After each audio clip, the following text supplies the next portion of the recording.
Humanitarian assistance in Gaza is at crisis point as Palestinians in the besieged strip are facing famine. A major part of the problem is that Israel is targeting aid workers. Over 200 Palestinian aid workers have been killed since the 7th of October, and on the 1st of April, 7 aid workers from the World Central Kitchen were killed when Israeli airstrikes hit their convoy. We were targeted deliberately, non-stop, until everybody was dead in this convoy.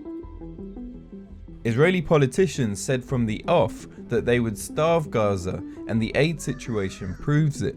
Oxfam say 1.1 million people face catastrophic hunger, the highest number on record. There are severe restrictions on food and medical aid coming in, with a massive backlog of trucks waiting at the borders, while children in Gaza are forced to eat grass, rats, and pick macaroni from the rubble.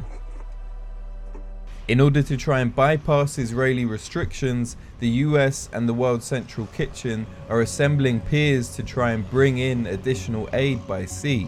The WCK worked fast, using the rubble from nearby homes to construct this makeshift pier, which has already taken in over 100 tons in aid.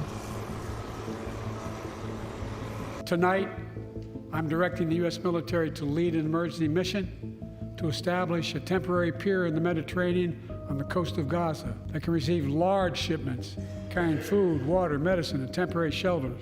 This announcement was made over a month ago, and there is still no sign of the US's floating pier.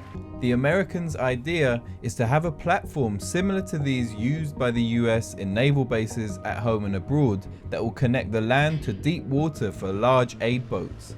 But the most recent reports say it's still weeks away, and there might not be anyone to unload the cargo, as aid agencies are pulling staff out of Gaza following the WCK convoy bombing.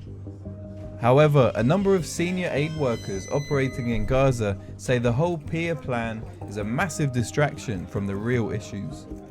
I think it's a PR attempt by the Biden administration in order to appease their voting population in the United States. They are trying to bypass these international organizations, especially with thousands of trucks laying outside the Rafah border.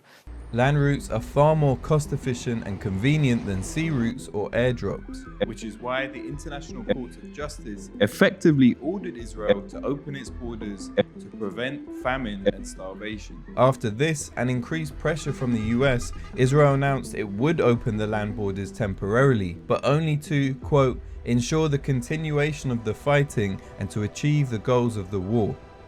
It effectively means they are keeping alive Gazans just long enough for another round of Israeli airstrikes. لما يقولوا لنا بدنا نعمل لكم مينا ويساعدونا يوقفوا السلاح اللي بيرموهم علينا كل هذا السلاح الامريكي هو اللي بقتل اطفالنا وبقتلنا وين ما رحنا